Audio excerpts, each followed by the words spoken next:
Boda Vista. Boda Vista. Yeah. Okay. Say it with me, everybody. Boda Vista. There we go. All right.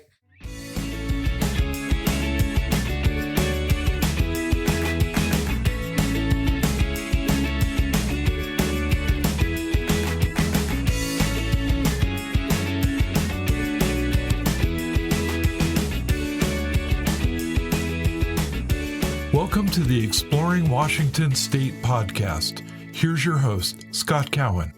My guest today is Kenzie Passegger, otherwise known as my daughter. And Kenzie's been here for a little over a week, and we thought we would take the time to record an episode kind of recounting our journeys around Washington in the last few days. So, Kenzie, welcome. Thanks for being here. Thanks for having me. And glad you're leaving. No, just kidding. Not that you had a choice, but you know. Right. So what I thought we would do for this is we'd just kind of go in kind of a chronological journey through your adventures here. So let's start off with you arrived at SeaTac and we did a couple things in Seattle. So why don't you tell the listeners what we saw in Seattle? Yeah, so when I landed, we kind of just drove around looking at the city for a little bit because we had some time to kill. And then we got to visit Bob Blade. He is the owner of Salt Blade Salami in Seattle, and he makes these really delicious artisanal salamis. And he invited us over because he is currently renovating a new building to move his production into, which will just like completely multiply how much he's able to produce. So that was really cool because we got to go visit him where they're currently making all of their salami, and we got to see like how they're stuffing it and casing it. And then what do you call that? Like a dehydrating room or the curing room? The curing room, right? The packaging and all of that. And then he took us over to see the new building, which was pretty cool because it's only like a block away from where he's currently at. Why don't you elaborate on the differences between where Salt Blade currently is and how they're functioning and what they're going to be moving towards? So right now they're in just like a really pretty tight closed space. They've got, a lot of workers, and cramped is kind of the only word that's coming to mind. And I don't mean it in a negative way. But it's a very close-knit group of people working, but the new building that they're moving into is just absolutely massive. I can't remember how big he said it was, but it's absolutely massive. Yeah, I think somewhere around 7,000 square feet. Yeah, I think that sounds about right. So it's going to be a huge upgrade for them, and they've got rooms built out just like hold their spices in. And then they're going to have a large production area with very high ceilings and just, nice concrete floors, a lot more space. Right. Okay. So after we were done with Salt Blade. Yeah. So then we drove to Wenatchee, and we went over Highway 2 through Stevens Pass, which I don't think I've been through there before, actually. And it was really beautiful. We normally drive through over Blewett. But I have to say, I prefer Stevens Pass a whole lot more. And we drove through Gold Bar, and just outside of Gold Bar, we stopped at this gas station, which has absolutely nothing to do with anything. But we stopped at this gas station and got a snack, and I got like this frozen mango sorbet with chamoy on it. And if anyone who's driven through Gold Bar knows which gas station I'm talking about, you need to start recommending it to your friends because this place is awesome. Yeah, it's a Chevron station, just so you know. Oh, well, there you go. Anyway, so we drove through there, and then we got to Wenatchee. And then that first evening, I don't think we really did anything. Can't remember. We did. We went somewhere for dinner, but live radio without a net, folks. I can't remember where we went that night. No, Edie made dinner. That's why I can't remember it. My stepmom made dinner. That's why. It was the next evening. The next day is when we went to McLean's with Caitlin, and I had the most delicious blueberry prosciutto pizza. And I don't know why I ordered this because I don't like blueberries and I don't like prosciutto, but the combination just for some reason like piqued my interest. And I was like, I have to order this. And oh my God, it was delicious. And Caitlin ended up ordering some like a gluten-free Beat My Goat pizza. So her pizza had a really tasty gluten-free pizza crust. And then it had beets all over it and goat cheese. And I think there was like arugula on top of it. I can't remember. What did you have? I don't remember what I had. Oh, I had the Greek pizza. Oh yeah, you had the Greek pizza. So that was fun. They have this really cool like outdoor seating area on their patio with just filled with beautiful flowers and pots and vases and everything hanging up. They do live music there as well. And then it was fun because when we were there, the waitress that sat us down told us that the owner, because they're like a farm to table type place, and the owner had a bunch of extra tomato plants that he wasn't able to use this year. And if you plant tomatoes, you know that you can get an excess of them really quickly. And they were giving those away. Like I think it was like one per family or something. And she said they do this every year, which I thought was really cool. And you had, what was the beer that you had there that you were really pleased with? Oh, I can't remember. I think they only had 2 different IPAs. And it was one of the IPAs. It was really hazy. And I want to say Hazy Mama, but that's not right. But I'm going to look that up now. So while we fill this dead air, I will take over for a few seconds here. For those of you that are new to the podcast or new to listening to Explore Washington State, you may wonder, why are we having this conversation, and just who exactly is Mackenzie and why are we talking to her? So Mackenzie's my daughter, and she runs our social media profile on Instagram and places like that. And she is living in Europe, and this so Explore Washington State allows her to have contact back with home. And it allows me to do something fun with my daughter. So this is kind of what we try to accomplish. And then a couple times a year, as schedules allow, Kenzie has 2 children and a husband, and she can't just like fly back for fun all the time. We try to get her to come over here. And this trip was all about spending 10 days trying to do as much exploring of the state as we possibly could together. And then, just to make matters difficult, I got sick and I'm still not feeling well. So a lot of this trip, Kenzie ended up going with my wife, Edie, as her companion, her service person. How's that? We'll call her Edie a service person. There we go. And so this is why we're doing this. And we're trying to recap this visit because we're sharing a lot of it on the social channels. And I say we collectively got to meet in person with a lot of people we've done things with virtually before. And so this is kind of trying to tie all that together for everybody. Okay, so to go back to the beer at McLenn's in Wenatchee, I stand corrected. They do have 5 different IPAs, and the one that I went for, which was recommended to me by the waitress, is the Bod His Uffa IPA. Bodavista. I don't know how everyone else can pronounce that. I can't. Bodavista. Yeah. Okay. Say it with me, everybody. Bodavista. There we go. All right. So that's what we did. And then the next day we went to Union Hill Cider, which is out in East Wenatchee. And it's like right next to this golf course, which is absolutely beautiful because you've just got like this greenery all around you. And it's a cute little cider place. They had, I don't know how many ciders on tap when we were there, but we did a flight, so I got to try all of them.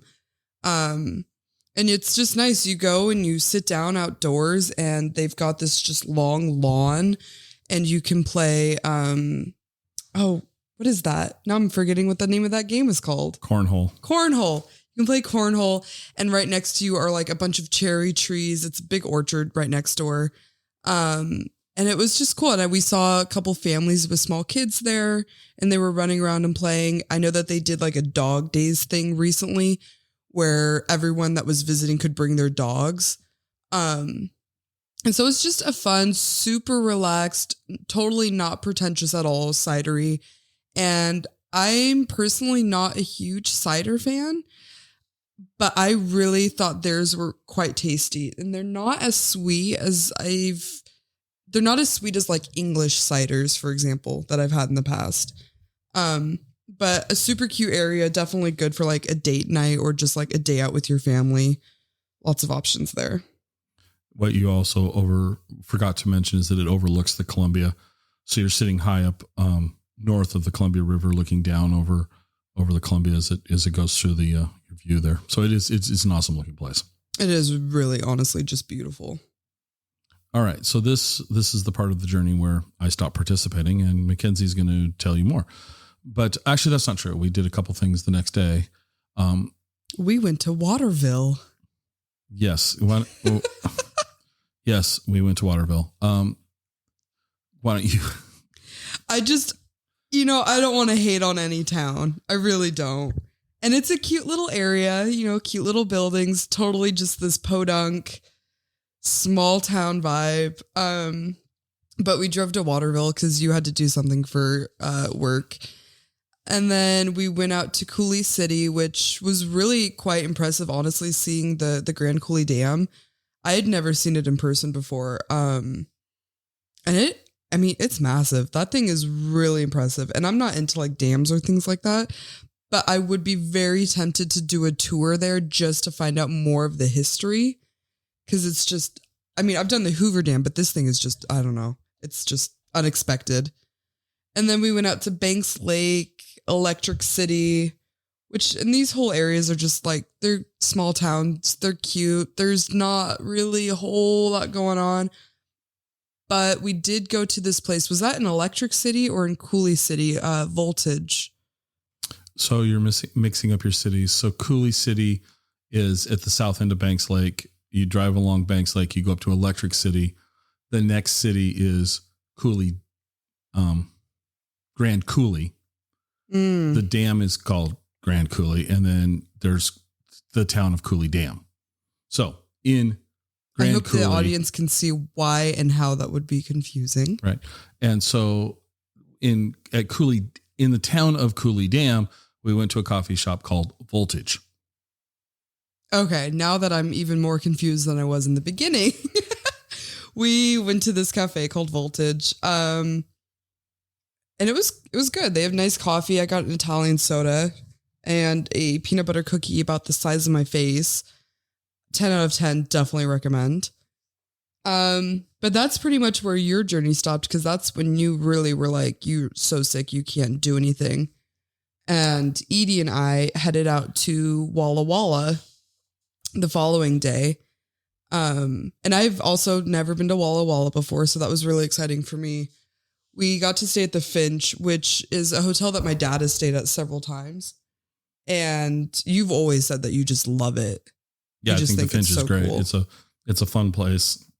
I don't think of hotels as fun really, but I've always just found the Finch to be a very comfortable place, home away from home type thing for me. No, that I can totally see. I thought it was cool. It was just like a lot of bright colors, a lot of orange, a lot of wood. It was this like modern retro kind of vibe for me.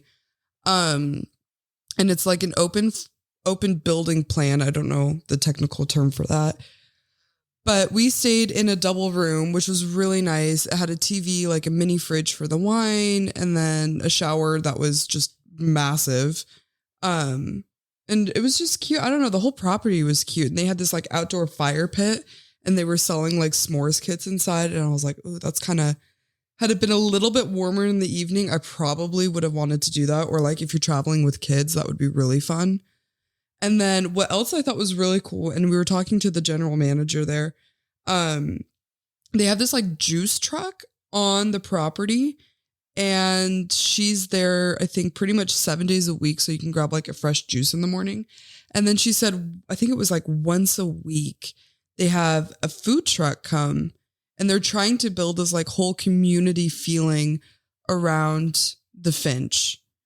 And they want to be like an integral part of the whole scene in Walla Walla, which makes sense because it was like not even a 2-minute walk and you're on the main street. You're downtown. You're at your first winery where you can go tasting. And that is exactly what we did because we were thirsty and ready to try some wine. So where did you guys go to?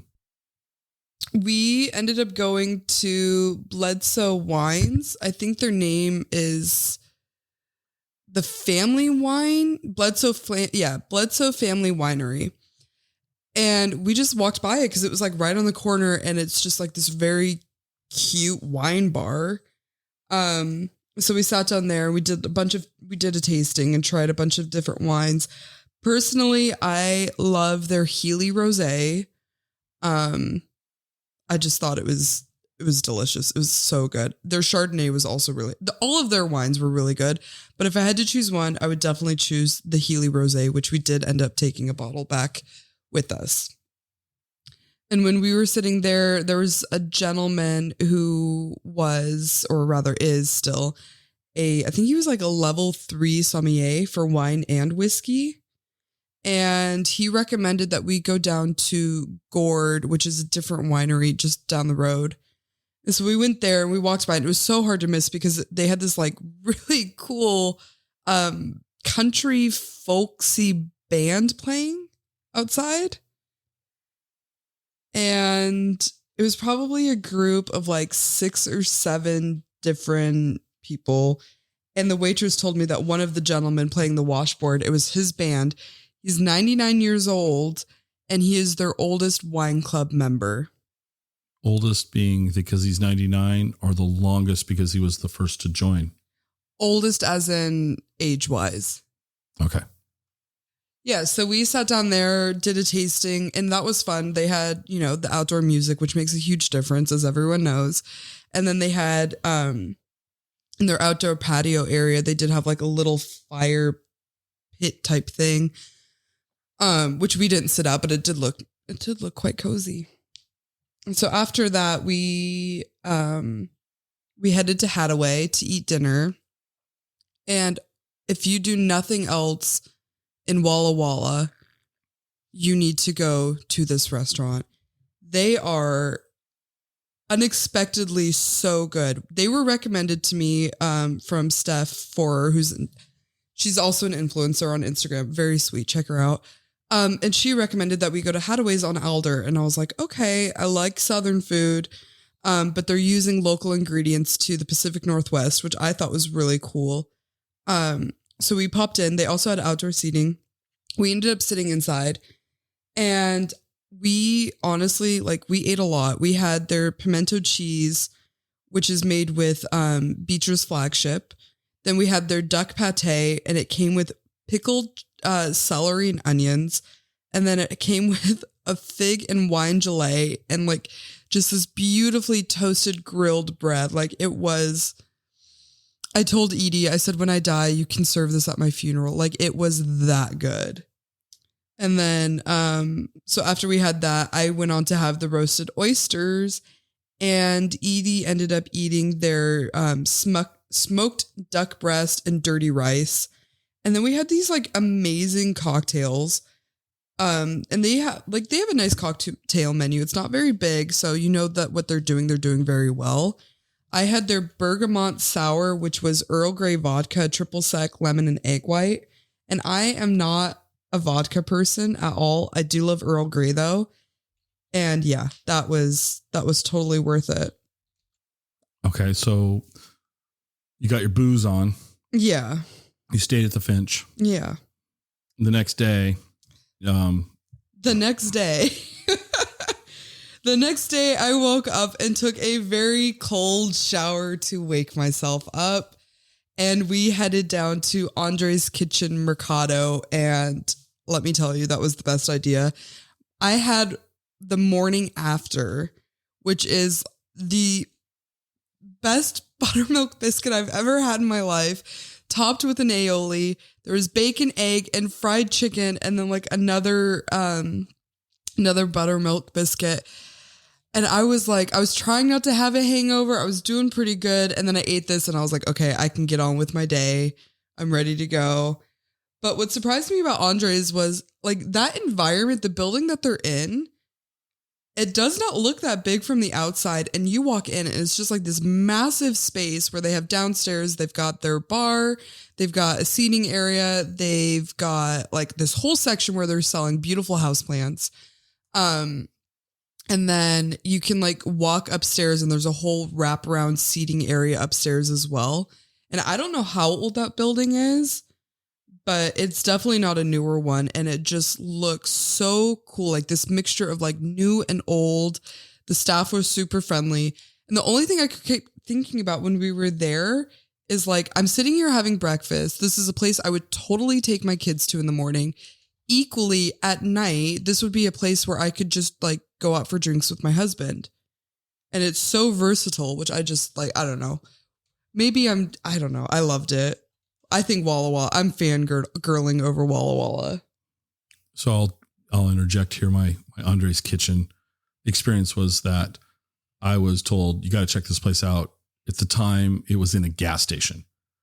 So the first time I went to Walla Walla and I stopped at Andre's Kitchen in the gas station, it was like mind-blowingly cool. Like, wow, this is, not only is this great food, it's in a gas station. So I always thought that was very, very interesting. And then kept going back. And I actually got to meet with, I got to meet with I had a conversation with Danny Partridge, Danny Bonaducci of, the Partridge family. For those of you that like myself that are old, he and his wife were in Walla Walla doing some social media stuff. And I had talked to her, and so we had coordinated this. And so I stopped by and said hi where they were eating there. They were checking it out on recommendations of everybody. So that was kind of cool. But then the last time I went there, was down there, and so I was starving because I was saving myself for going to Andre's Kitchen, and I didn't know that they'd moved. And I walked into the gas station, and the whole left side of the building is empty, and I like almost cried. And I was devastated. They didn't tell me, and they moved, and I didn't. And so I talked to the people at the gas station. Like, oh, they're just down the street. You should go check them out, blah, blah, blah. And I didn't want to at that time. But so I'm glad you got to check out their new space, and I'm looking forward to doing that on my next trip to Walla Walla. Oh yeah. It's totally worth it. Honestly. So where else did you go in Walla Walla the next day? Cause I know you guys went to a couple other places. What other things did you see? Oh, you saw the penitentiary. Oh yeah. Okay. So we stopped by Colville Patisserie. And then I grabbed a goat, cheese, and herb croissant. And Edie grabbed one of their brownies. Their gelato there, though, looked amazing. Like they had like a roasted banana flavor. And I just wanted a sample of it, but they're not doing samples because of COVID. So I'm going to have to check them back out next time. But yes, I saw the penitentiary. And what was funny about that was when I was telling my grandmother that we were going to Walla Walla, all she said was that she remembered as a child her parents taking them, meaning the kids, on a tour of the penitentiary. And I was like, I don't know. Do I live under a rock? Am I the only person in Washington that didn't know that they had a penitentiary down there? Yes. Okay. Got that covered. So we drove by the penitentiary, which sits on like 540 acres of land, which just blows my mind the more I think about it. But yeah, so we got to drive by that, and we were headed up to Spokane. And so I don't know what road we were on, but it was rolling hills of wheat for like mile after mile after mile. And it was, I don't know, it was beautiful, but it was kind of funny. And we stopped at the Palouse Falls.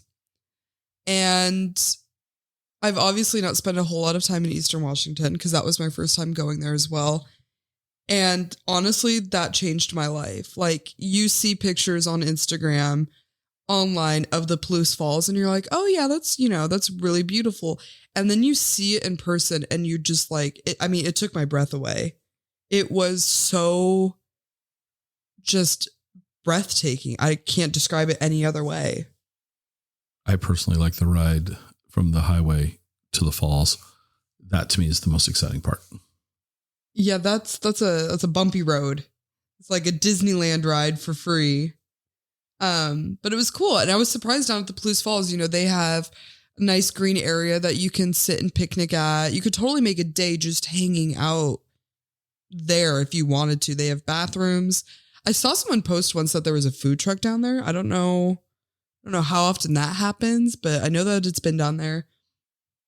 You can't camp there, which is a bummer, but equally totally understandable. If you haven't gone to Palouse Falls yet, you need to go. Like, this is your sign to go to the falls. Absolutely. It's very cool. And I concur that if you haven't been to Palouse Falls, you're missing out. For those of us that grew up on the West Side or currently live on the West Side and you don't explore Eastern and Central Washington very much, you're truly missing out. And Palouse Falls is one of those places that you got to go see. It's a must see. For sure. Yeah. And so we left the falls and headed up to Spokane. We got to our hotel. We stayed at Hotel Ruby, which is really central to downtown. And that evening, we didn't do a whole lot just because I was completely wiped out. We did order cookies from... Who did we get cookies from? Brewdoo.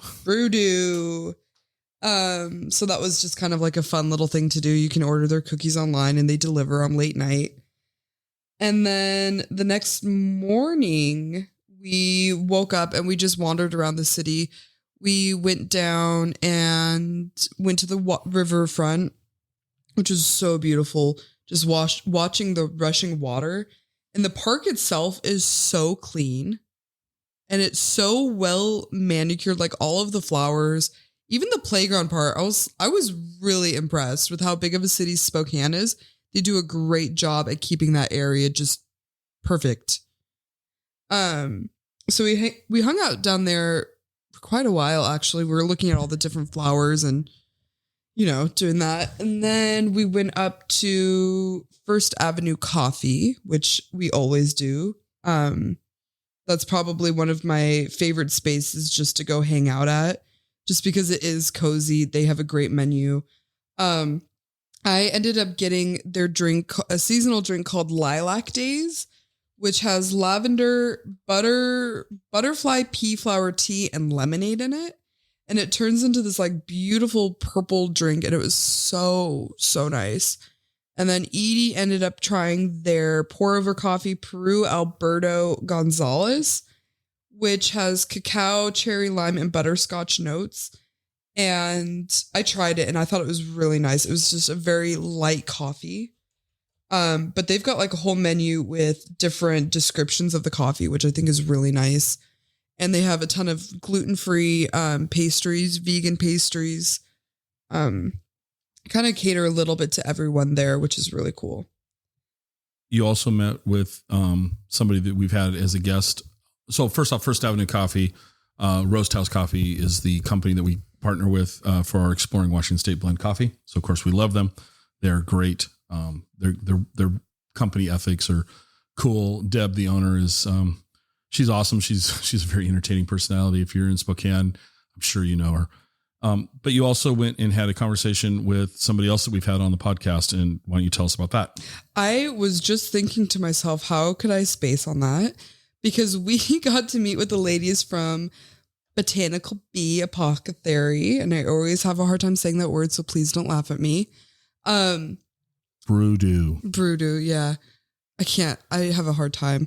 So anyway, so we met up with the ladies and we got to go see their farm, which was really cool just to see where they're growing most of their ingredients for their skin products. And we have a discount code for them. So we will throw those in the show notes for you guys to check out. But we went with them down to Locust Cider and Brewing and we did a cider tasting, which was actually really fun just because they had a ton of new flavors at the moment. And so I think my favorite was probably the blackberry sage one. And then they had a lemon dill cider, which I was looking at it and I love lemon and I love dill. And I was just trying to think, how are you going to combine this to make a tasty drink? I was like, but I have to try it. And it was so good. It was so worth it. All I could think about was a lemon and dill cider with like a nice piece of halibut for dinner. Oh yeah. What other, did you try any of their beers? I didn't try their beers. They had, they are making a Northwest IPA now, which I really wanted to try because if you guys haven't got it, I'm a beer person. But we did order. So I ordered a tasting with 6 and Edie ordered a tasting with 6. And so I tried hers and then drank all of mine.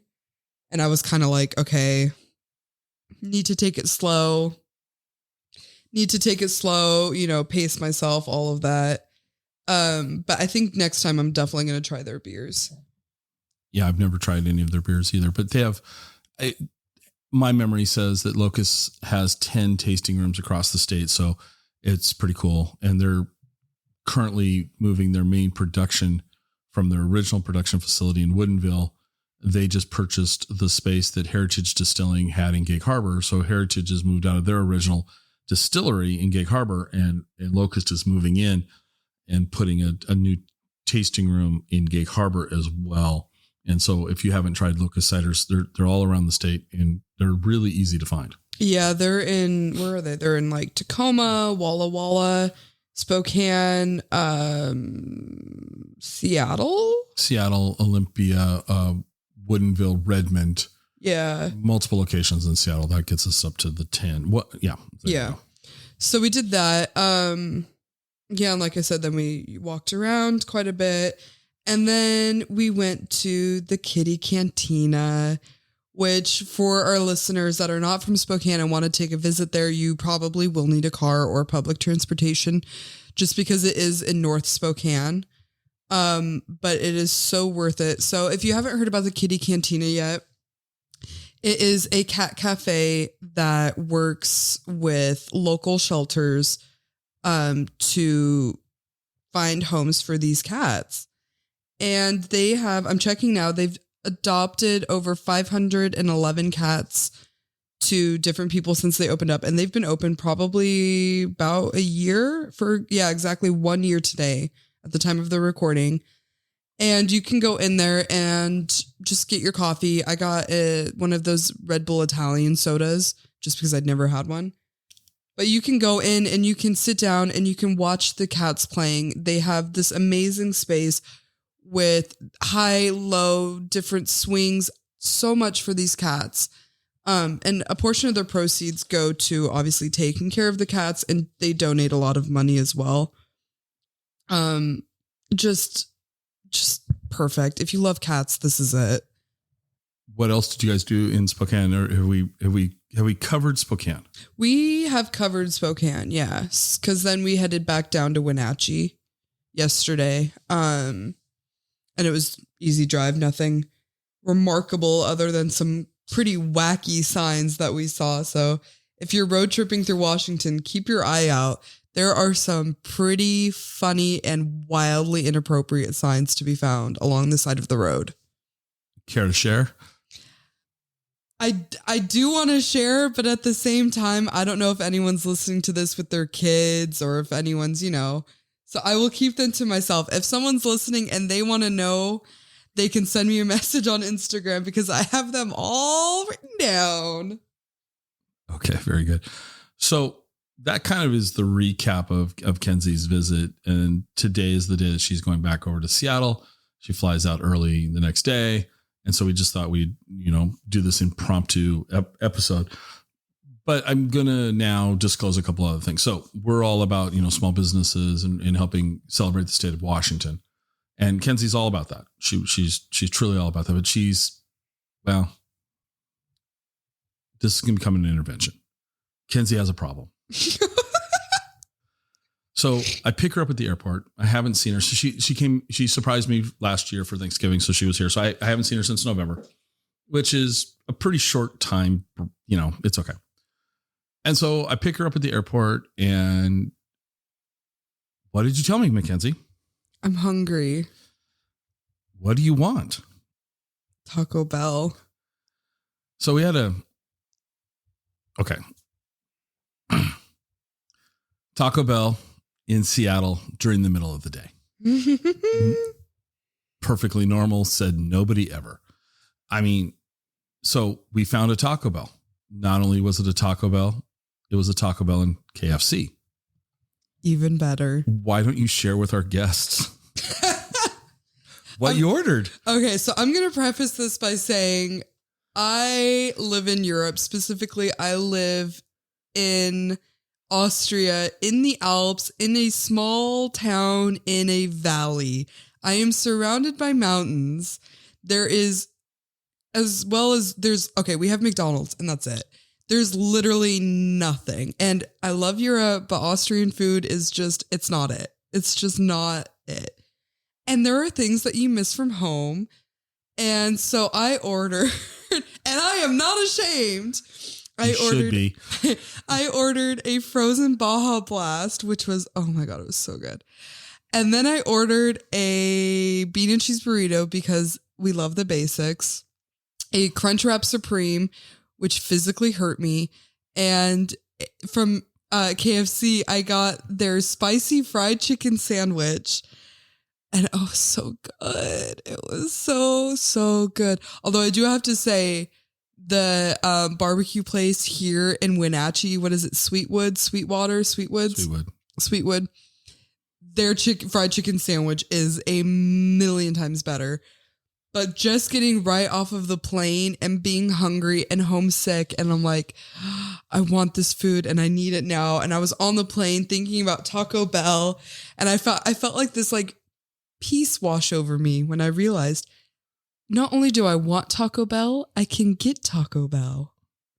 So, folks, we're going to start a GoFundMe to help her break this addiction. No, just kidding. Is there anything else you want to say before we close this one out, Kenz?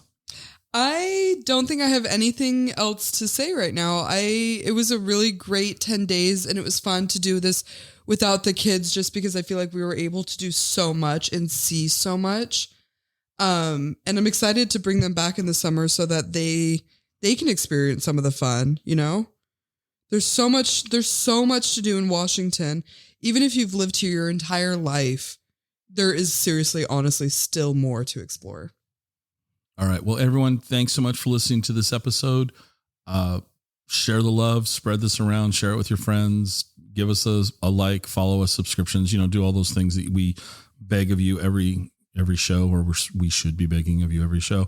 And remember, until next time, there's always more to explore.